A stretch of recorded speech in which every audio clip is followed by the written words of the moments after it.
Le grand dialogue. Sigika Foba. Le grand dialogue de l'émission de débat du studio Tamani sur votre radio. Chenni Beri Halud Mauli. Chenni Beri Sigika Foba. Le grand dialogue. Mesdames et messieurs, bonsoir. C'est d'élections que nous allons parler dans le grand dialogue de ce mercredi et plus précisément des lois électorales.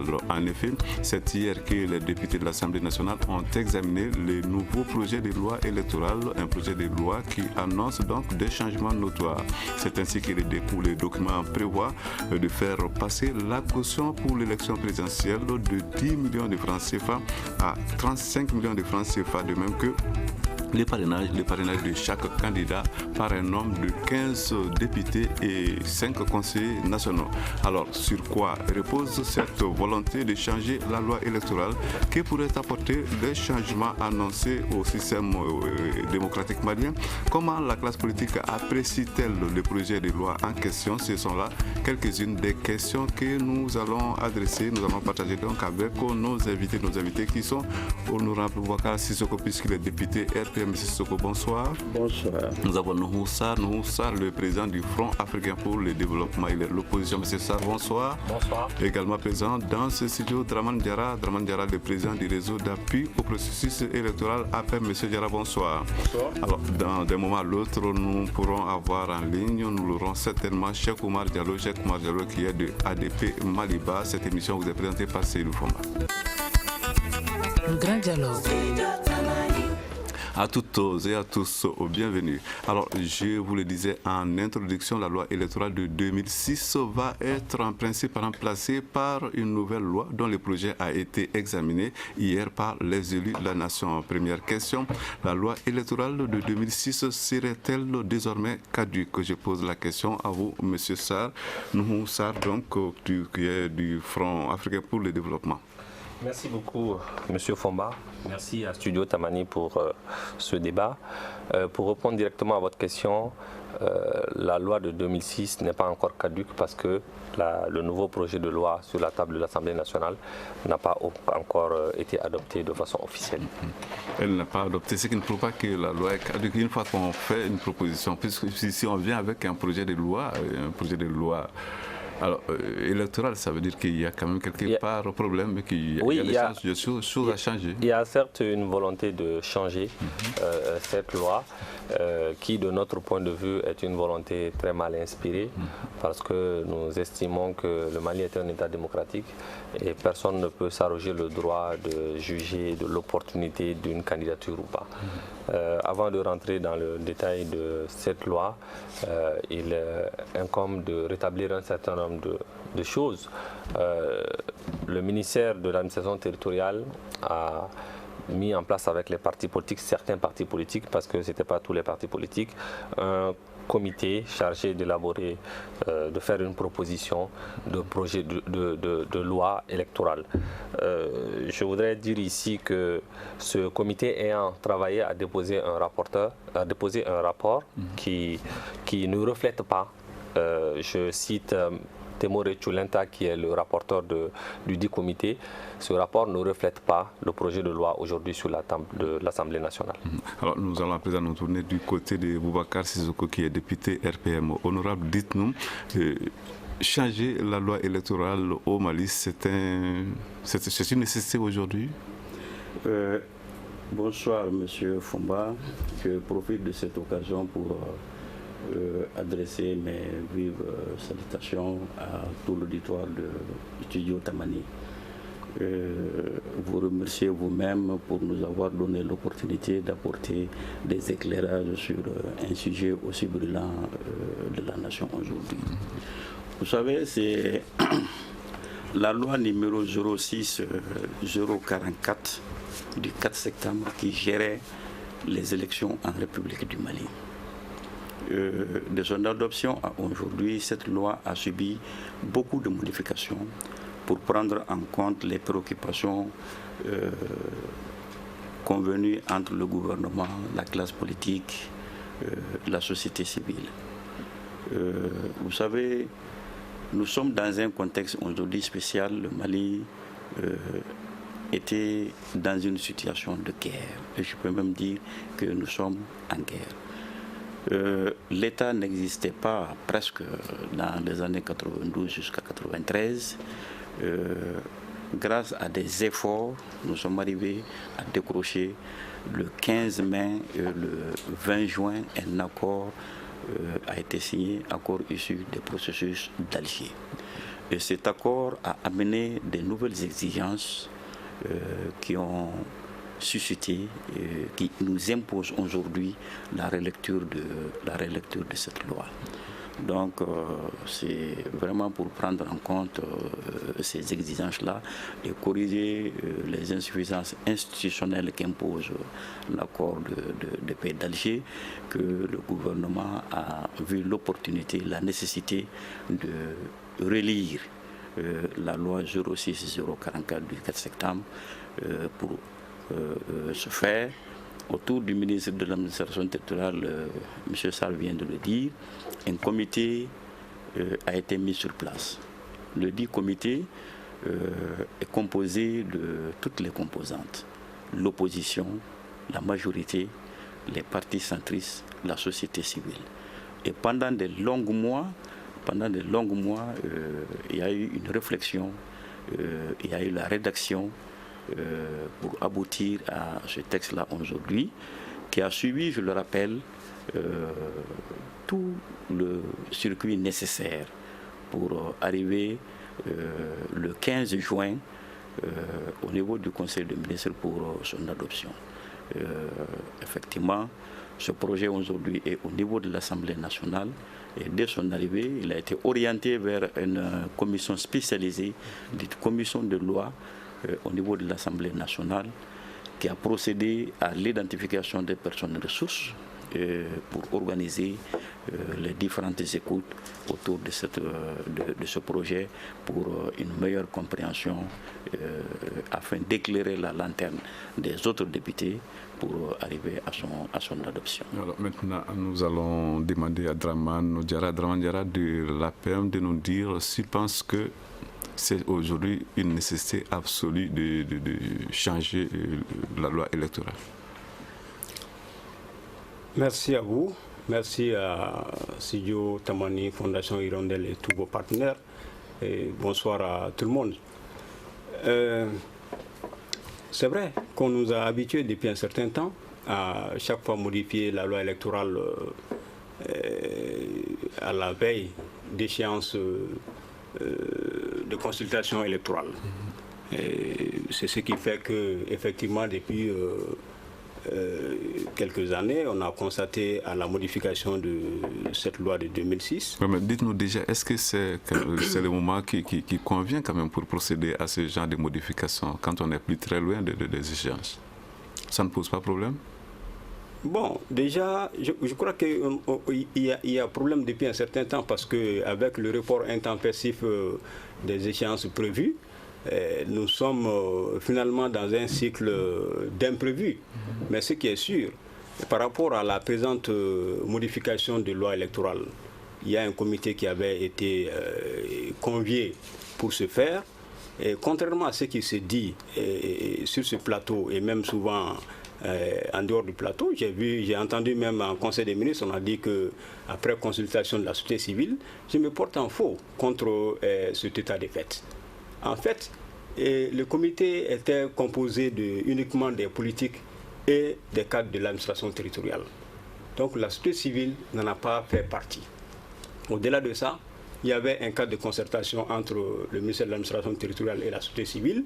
Ce cadre n'a pas été animé pendant le temps qui a prévalu par rapport aux travaux de ce comité par rapport à la révision de la loi électorale.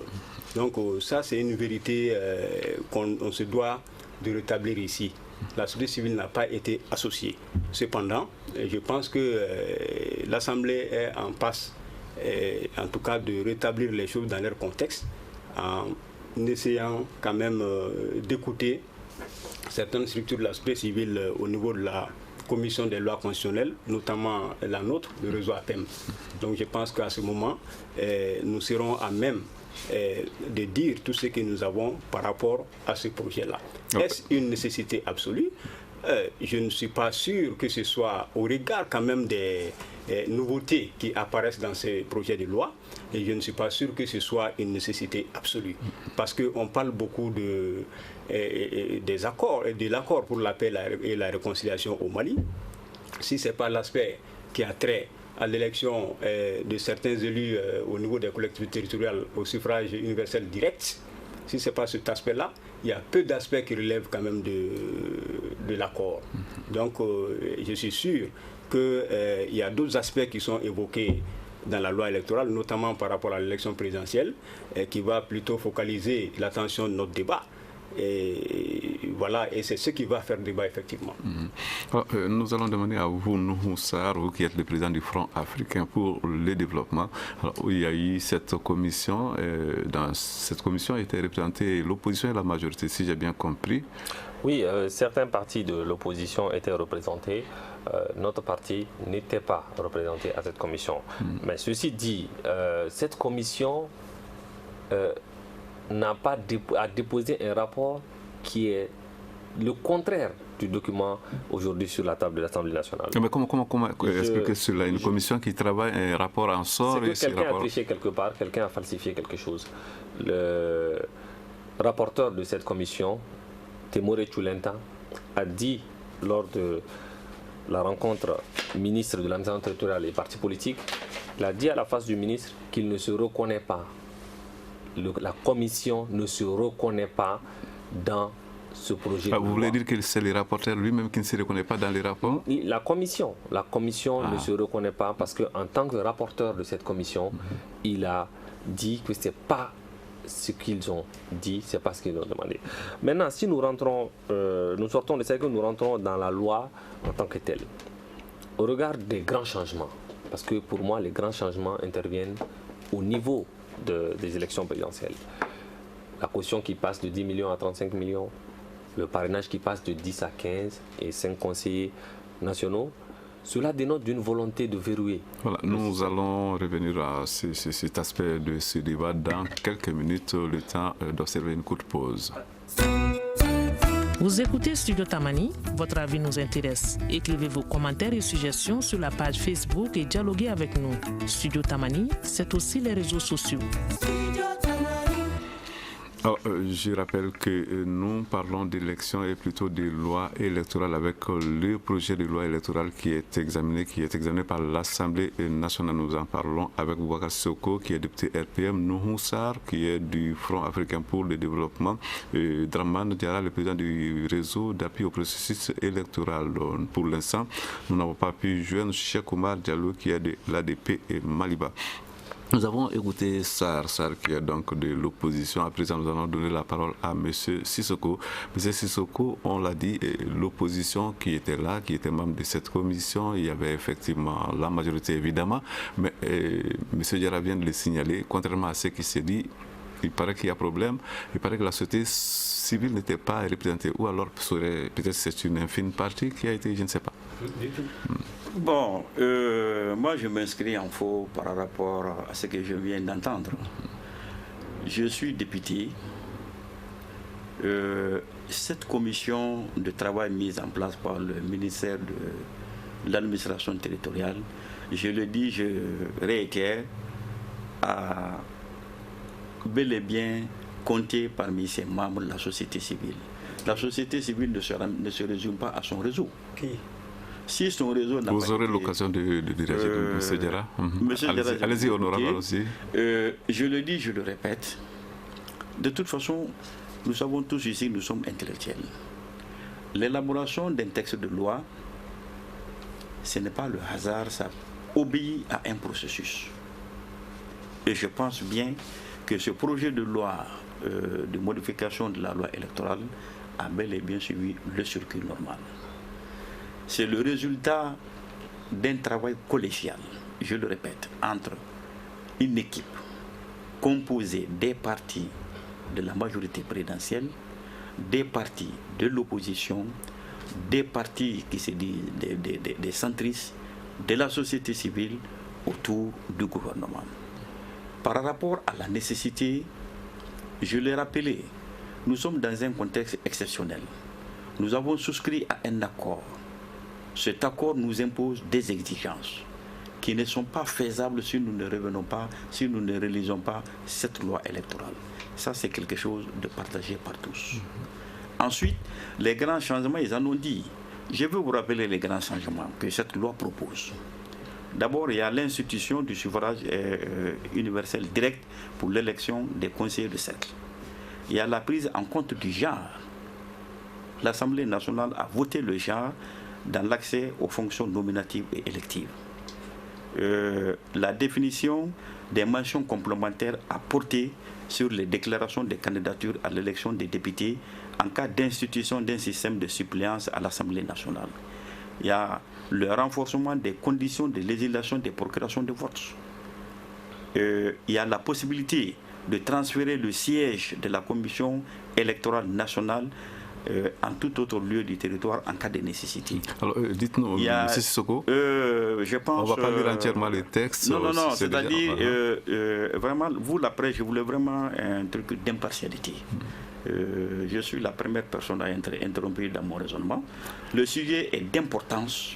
Écoutez, nous avons 45 minutes, allons tout droit au but, allons à l'essentiel, honorable. L'essentiel, c'est ce que le peuple a besoin de savoir, les grandes innovations pour accepter, pour s'approprier de cette loi-là, les grandes innovations que cette loi apporte.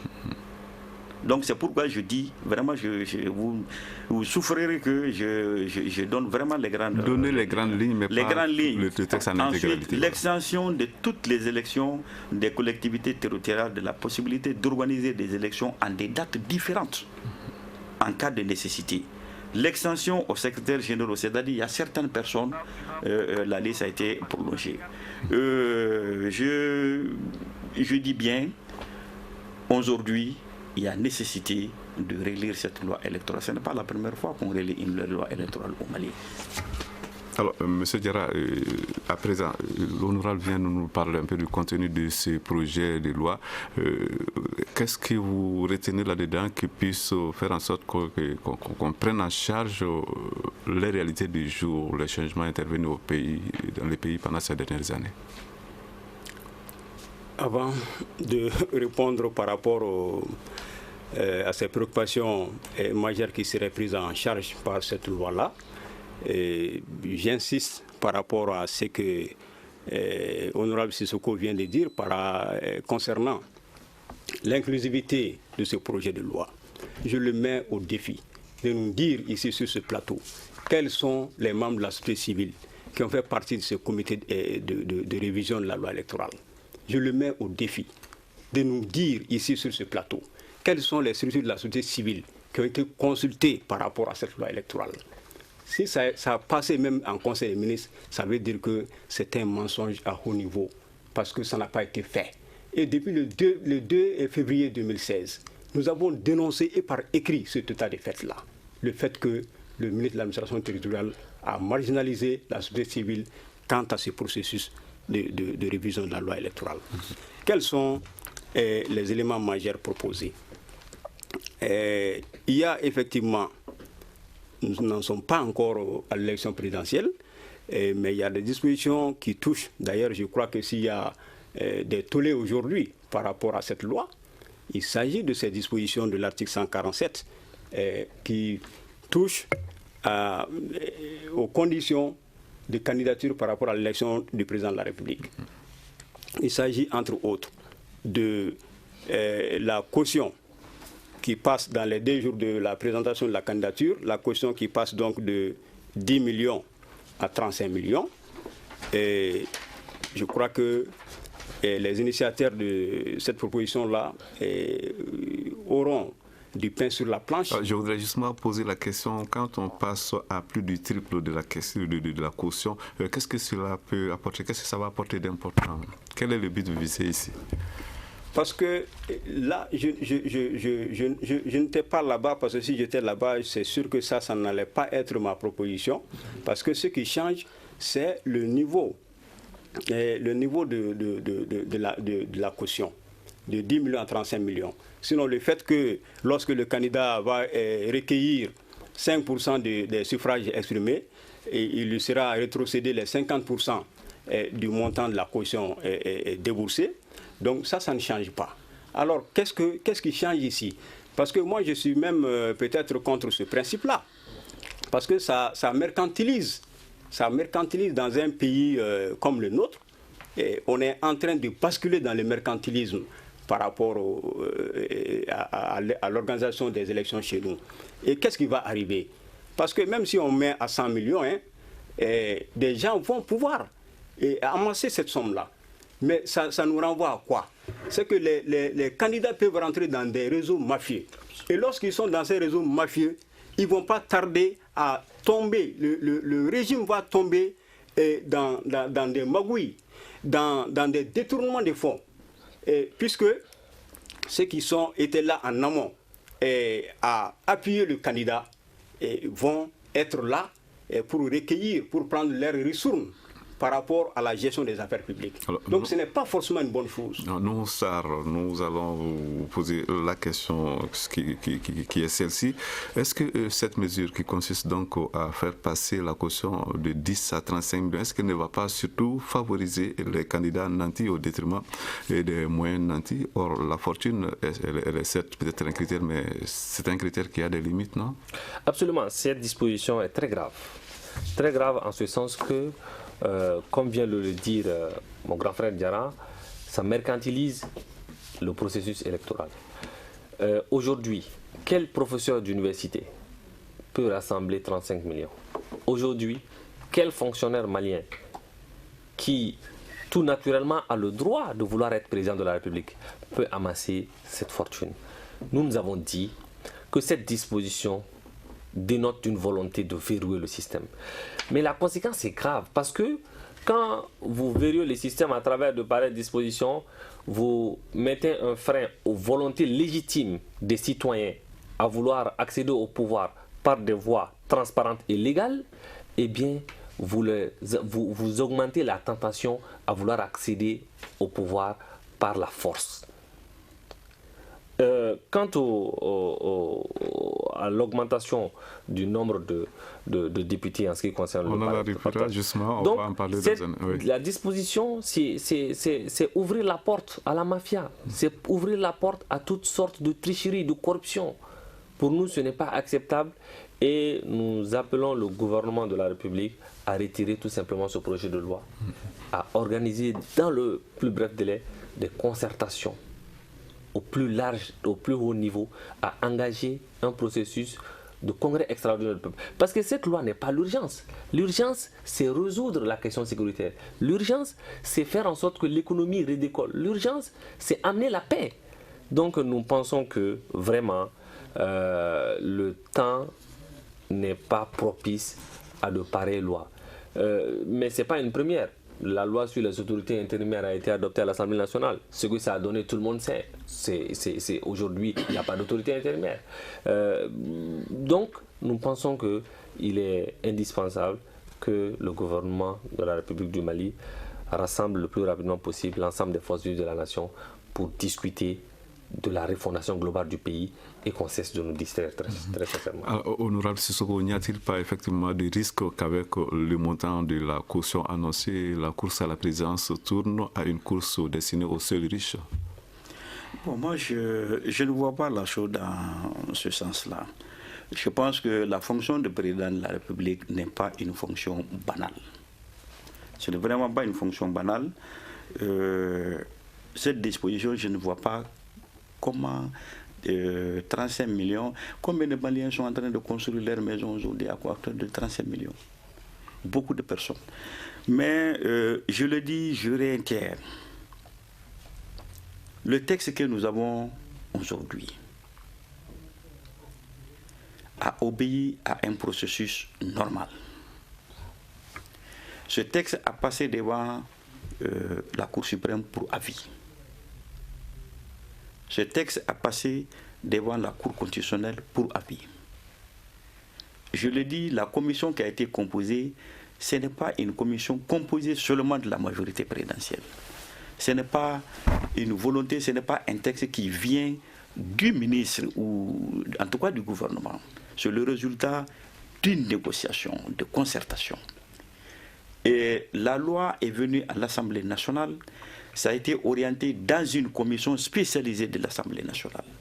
Cette commission regroupe des députés de l'opposition, des députés de la majorité. Donc les cadres sont vraiment bien tracés.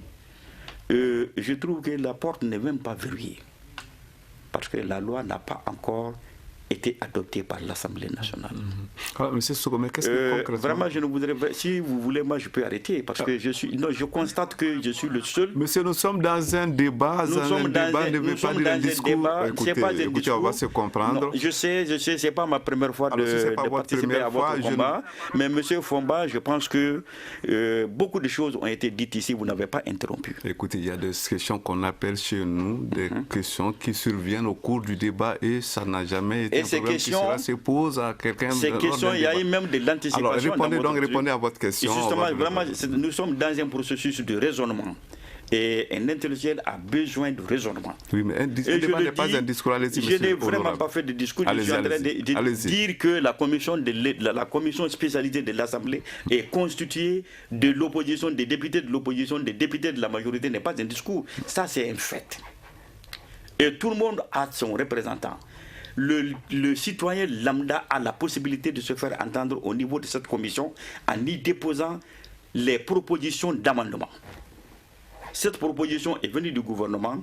L'analyse au fond, l'étude au fond revient à la commission spécialisée de l'Assemblée nationale et tous les citoyens qui se sentent vraiment intéressés par la situation peuvent déposer ou se faire constituer partie pour être entendus, pour qu'on puisse prendre leurs préoccupations en compte. Donc je pense que les cadres sont vraiment bien tracés. Je ne vois pas de tentative de verrouillement de cette situation. Restons dans les cadres, utilisons les cadres légalement mis à notre disposition pour poser nos problèmes et débattre de nos problèmes de façon plus simple, plus vraiment responsable. Voilà. Alors, Studio Tamani, la suite de cette émission dans un instant. Une réaction, un avis, un commentaire. Réagissez sur la page Facebook de Studio Tamani et restez connectés avec nous. Studio Tamani sur les réseaux sociaux pour vous faire entendre. Le projet de loi électorale examiné par l'Assemblée nationale hier, c'est de cela que nous parlons dans le grand dialogue de ce mercredi. À présent, nous allons aborder cet aspect du débat. Ça, c'est le second élément qui retient l'attention. C'est le parrainage de chaque candidat par 15 députés et 5 conseillers nationaux. Là aussi, les chiffres ont grimpé. Quelle explication avez-vous à donner à cela, M. Diarra?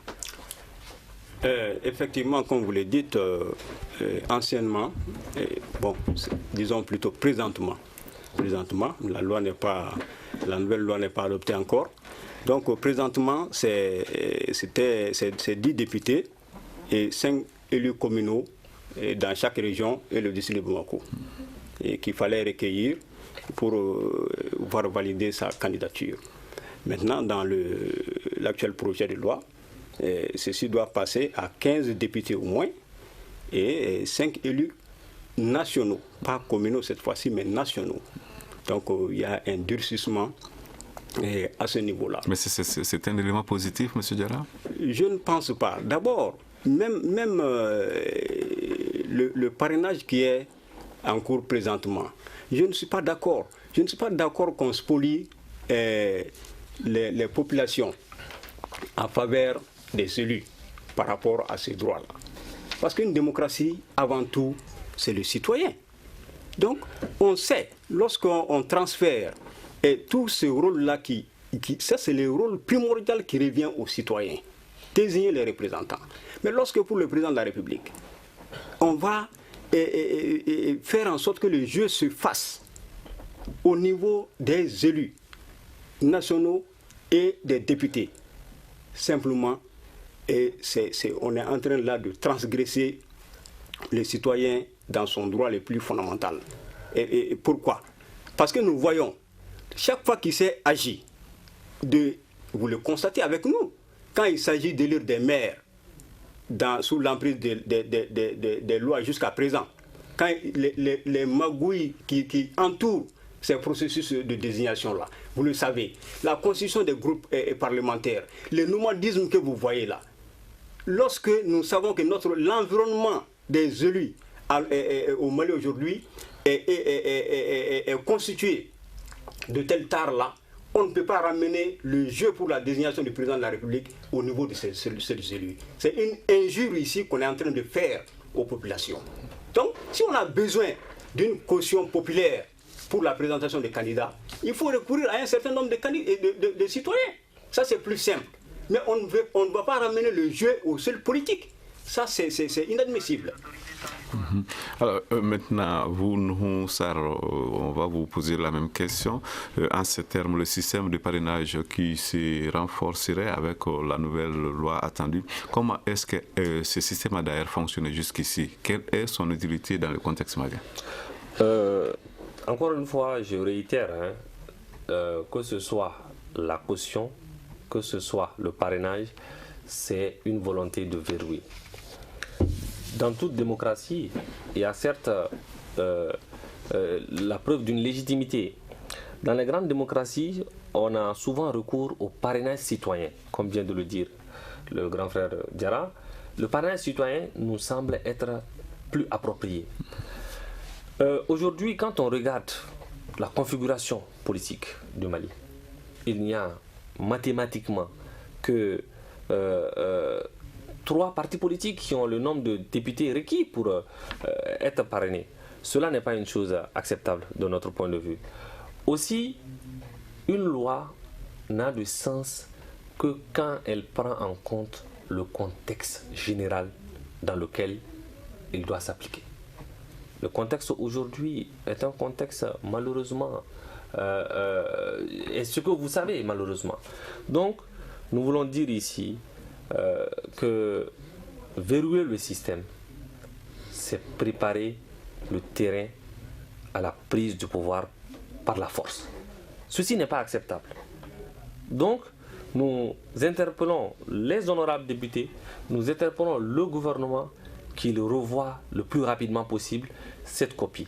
Parce que le citoyen lambda qui, en exprimant ses convictions, a besoin de recourir au suffrage universel pour accéder à la fonction suprême de chef de l'État, eh bien, il a le droit parce que depuis 1991, le Mali a opté pour la démocratie et le multipartisme intégral. Personne ne peut s'arroger le droit. Maintenant, l'une des raisons, quand vous discutez avec les défenseurs de cette loi, on dit oui, il est temps de diminuer les candidatures farfelues. Mais soyons sérieux. De quel droit on peut s'arroger pour qualifier une candidature de farfelu ou pas? De quel droit?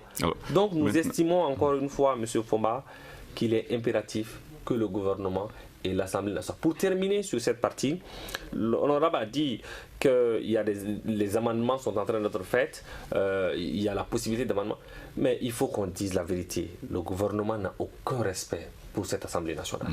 La loi sur les autorités intérimaires, il y a eu des amendements, il y a eu de grands changements à l'Assemblée nationale, mais c'est toute autre chose qui a été vue sur le terrain. Donc cela dénote d'une absence totale de respect du gouvernement à l'endroit de ces députés que moi je connais beaucoup d'entre eux qui sont des gens très respectables. Alors, Boubacar Sissoko du RPM, qu'est-ce que vous pensez du renforcement du système de parrainage? D'abord, je tiens à rectifier mon prédécesseur. C'est de très beaux rapports de respect mutuel entre l'Assemblée et le gouvernement. L'Assemblée nationale n'a jamais fait de propositions. Vous savez, faire des propositions obéit à des processus. Le gouvernement peut faire des propositions, des projets, les députés peuvent faire des propositions. Et c'est le texte travaillé final, à l'acceptation des deux parties, qui est adopté par la loi et promulgué par le président de la République. Donc nous sommes en très bonne entente, nous sommes vraiment en phase avec le gouvernement. Maintenant, par rapport au parrainage, vous voyez, ces élus sont les représentants de la nation. Aujourd'hui, pour être député, il faut avoir la confiance d'une tranche de 60 000 personnes. Ça, ce n'est rien. Ce n'est pas rien, ça. Un élu c'est une marque de confiance. N'est pas élu qui veut. Et nous sommes là, nous parlons au nom de la nation. Dans certains régimes, il y a le parlementarisme. Le Mali n'a pas de député comme ça. Le premier président de la République n'a pas été élu comme le système qu'ils sont en train de défendre. Donc vouloir minimiser le rôle des élus nationaux, le rôle de l'Assemblée nationale par rapport au parrainage, ça c'est l'antiparlementarisme. Et au Mali, le poste de député c'est le poste le plus convoité. Maintenant, une loi c'est pour le présent et c'est pour le futur. On ne prend pas une loi parce qu'il y a telle configuration à l'Assemblée. Aucune configuration n'est figée, n'est fixe au niveau de l'Assemblée nationale. Toutes les élections ont leur réalité. Quand on fait une loi, comme je dis, c'est pour gérer le présent et gérer le futur.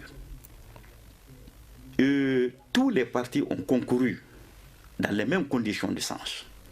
Aucun parti n'a été censuré pour la présentation des candidatures aux législatives. Honorable, je crois que vous avez été compris par les auditeurs. Nous allons passer à la question suivante. Puisqu'il est question d'élection, nous allons donner la parole à vous, Dramane Diarra. Et puisqu'il est question d'élection, il y a eu un calendrier électoral qui a été avancé. Ce dernier calendrier proposé, est-ce qu'il tient toujours? Et que dites-vous surtout de la mise en place des autorités intérimaires? Chacun a 1 minute. Le calendrier peut tenir pour une partie du pays, mais pas pour l'ensemble du pays. Vous l'avez dit vous-même. Lorsque on constate qu'on est en plein dans la mise en place des autorités intérimaires qui doivent, dans les 5 régions du Nord, et ces autorités intérimaires doivent participer à l'organisation du scrutin dans ces contrées-là. Donc on remarque tout simplement que le calendrier ne peut pas tenir dans ces localités-là, parce que l'administration n'y est pas et les autorités intérimaires ne sont même pas aussi effectivement installées. Donc le calendrier est intenable. Comme le dit Sissoko, le gouvernement aurait été assez courageux de dire tout simplement qu'il convoquait le collège électoral dans certaines parties du pays et non dans d'autres, tout simplement. Il a dit, la loi donne cette possibilité, mais la loi dit que c'est en cas de nécessité. Et même cette nécessité aussi ne doit pas transgresser la question d'intégrité territoriale, la question de souveraineté nationale. Donc ça c'est bien précis. Par rapport à d'autres élections, encore une fois, nous disons qu'il faut arrêter la fuite en avant. Il faut vraiment arrêter d'improviser. Un État, c'est du sérieux. La question qu'on se pose aujourd'hui est de savoir est-ce que les raisons qui ont été présentées pour les reports, les différents reports auxquels nous avons objet, est-ce que ces causes ont été résolues? Est-ce que ces problèmes ont été résolus? Malheureusement non. La question sécuritaire est là. Nous avons la question de la présence des autorités. Et aujourd'hui, dans le contexte actuel, dans l'environnement actuel, opérer des élections, que ce soit de proximité, même si la loi le prévoit, dans certaines zones et pas dans d'autres zones, c'est consommer la partition du pays. Pour nous, cela n'est pas acceptable. Qu'est-ce qu'on nous dit? On nous dit oui, la loi prévoit des élections partielles. Oui, mais il y a le contexte, il y a la politique, le message politique. Quel message politique le gouvernement malien veut envoyer aux populations des localités où l'élection ne peut pas se dérouler? Quel message politique? C'est dire vous ne faites plus partie du Mali. Et par rapport aux autorités intérimaires, la jeunesse courageuse du Gao a répondu. On n'en veut pas. Pour ce qui est de notre parti, nous sommes l'un des 2 ou 3 partis ayant catégoriquement rejeté l'accord pour la paix et la réconciliation parce qu'il est anticonstitutionnel, antidémocratique, développant une approche ethniciste de la gestion des affaires, falsifiant l'histoire nationale. Pour nous, ce n'est pas acceptable et ça ne passera pas. Je pense que cette fois-ci, il y aura plus d'impartialité. Parce que... Répondez parce que c'est parce que vous appelez impartialité. Répondez où il reste peu de temps. Non, je sais, c'est pas la première fois. Oui. J'ai compris ce débat. Je crois que c'est mieux de répondre à la question avant que le temps ne finisse, M. Sissoko. Aujourd'hui, un gouvernement républicain est obligé de convoquer le collège électoral comme il l'a fait. Nous avons sous la main une proposition de loi. Cette proposition peut passer comme peut être rejetée. Si elle est rejetée, ça veut dire que c'est l'ancienne loi qui va gérer les élections. Et cette ancienne loi ne donne pas la possibilité au gouvernement de convoquer partiellement le collège électoral. Ensuite, on est obligé de tenir les élections.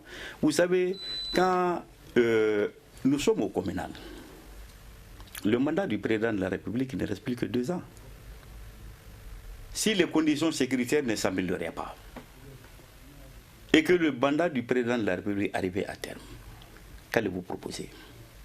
On avisera. Vous allez négocier avec Kidal. Ensuite, on avisera. Ça veut dire qu'un État sérieux et prévoyant. C'est pourquoi cette situation, nous avons dit, il faut permettre à l'État d'organiser les élections à des dates différentes selon les cas, selon la nécessité qui se présente. Donc, tenir ces élections-là aujourd'hui, je pense qu'il faut accompagner le gouvernement pour sortir de cette situation de crise. Et je répète encore, ce n'est pas verrouillé, c'est une proposition. Si vous avez des amendements à faire, on vous prie d'apporter ces amendements-là au niveau de la commission chargée de l'étude au fond. Et je serai à l'aise. Si l'Assemblée rejetait vos propositions, en ce moment, on peut être dans la rue. Vraiment, le pays est fragile. Ils ont vraiment des voies légales à arriver dans l'intox. Voilà, c'est ce que je pourrais dire. Voilà, c'est sur ces propos que s'achève le grand dialogue de ce mercredi. Je rappelle que nous avons parlé du projet de loi électorale examiné par les députés à l'Assemblée nationale hier. On prépare au débat. Boubacar Sissoko, député RPM, Mounou Moussar, le président du parti du Front africain pour le développement. Il est de l'opposition. Draman Diarra était également là dans ce studio. Il est le président du réseau d'appui au processus électoral. L'émission vous a été présentée par Seydou Fomba. À la mise en onde, il y avait Gagné Kanté et de l'autre côté, régie vidéo, nous avons Salim Modjouara, réalisation Mohamedou Touré, à la présentation Seydou Fomba. On se retrouve donc demain pour un autre sujet. À demain. Le grand dialogue. Le grand dialogue de l'émission de débat du studio Tamani sur votre radio.